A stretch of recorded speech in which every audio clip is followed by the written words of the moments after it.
warahmatullahi wabarakatuh. Perkenalkan, kami dari kelompok 8 ingin mempresentasikan hasil diskusi kelompok kami. Sebelumnya, perkenalkan kami.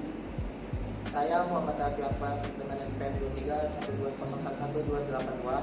Saya Zaki Almariski Firdaus dengan NPM 2312011426. Saya Davina Kairani Sofia dengan NPM 2312011403. Saya Siti Safitri dengan NPM 2352011028. Nama saya Satrio Atul Susanto dengan NPM 2312011401. Yang pertama itu adalah latar belakang dari PK atau peninjauan kembali. PK adalah upaya hukum luar biasa untuk memperbaiki putusan perdata yang telah merupakan hukum tetap apabila terdapat kesalahan mendasar seperti kekhilafan hakim, menemukan bukti baru, atau putusan yang salah bertentangan. Mekanisme ini disediakan karena untuk menjamin keadilan dan putusan hukum dengan Mahkamah Agung sebagai pengawas tertinggi dalam mekanisme ini. PK diatur dalam beberapa peraturan, yaitu yang pertama Undang-Undang Nomor 14 Tahun 1985 tentang Mahkamah Agung pada pasal 66 sampai 69, lalu Perma Nomor 1 Tahun 1982, Junto Perma Nomor 1 1980, lalu Perma Nomor 10 Tahun 2009, SEMA Nomor 7 Tahun 2012, SEMA Nomor 7 Tahun 2014, dan Perma Nomor 6 Tahun 2022. PK hanya dapat diajukan 1 kali, namun SEMA memberikan kelonggaran menjadi maksimal 2 kali apabila terdapat 2 putusan PK yang saling bertentangan satu sama lainnya dalam satu objek perkara. PK berlaku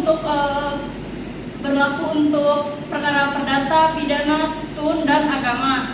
Putusan PK itu tidak bisa diajukan PK kembali.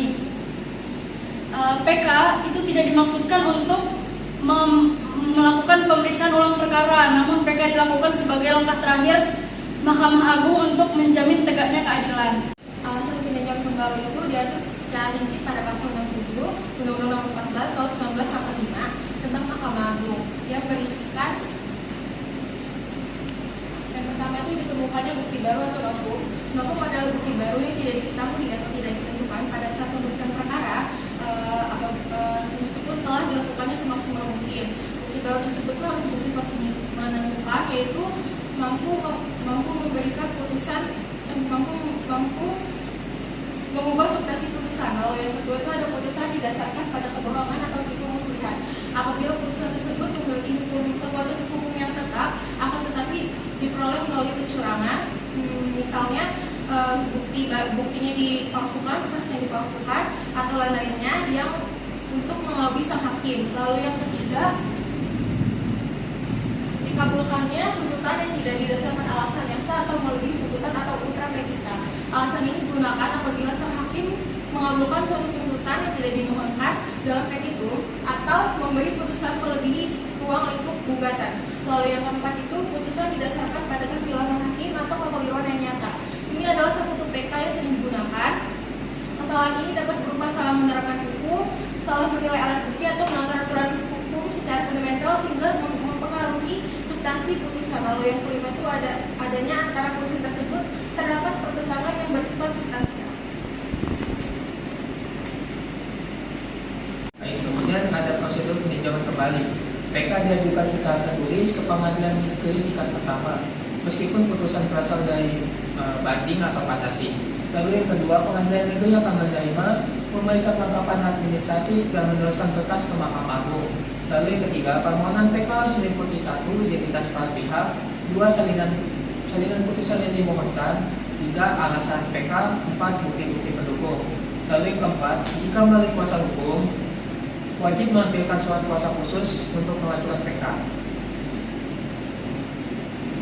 Baik, pada tahap pengajuan ini, batas waktu memiliki peranan yang sangat penting. Undang-undang mengatur batas waktu pengajuan PK yaitu A. Dalam waktu 180 hari sejak ditemukannya novum, B. Dalam waktu 180 hari sejak putusan itu dibacakan atau diberitahukan.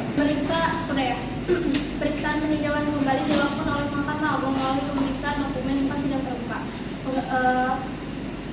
Pemeriksaan ini dilakukan dengan pengecekan syarat formil, yaitu tenggat waktu, legal standing, dan pemeriksaan kelengkapan memori peninjauan kembali. Lalu dilakukan lagi pengecekan syarat material, yaitu novum, kehilapan hakim dan kekeliruan nyata. Pemeriksaan tidak menghadirkan para pihak tetapi hanya memeriksa dokumen saja. Mahkamah Agung dapat memutus mengabulkan peninjauan kembali, yaitu dengan membatalkan putusan yang lama dan menerbitkan putusan yang baru, lalu menolak peninjauan kembali, yaitu putusan yang lama masih tetap berlaku, lalu peninjauan kembali tidak dapat diterima, yaitu kekurangan dari kelengkapan syarat formilnya.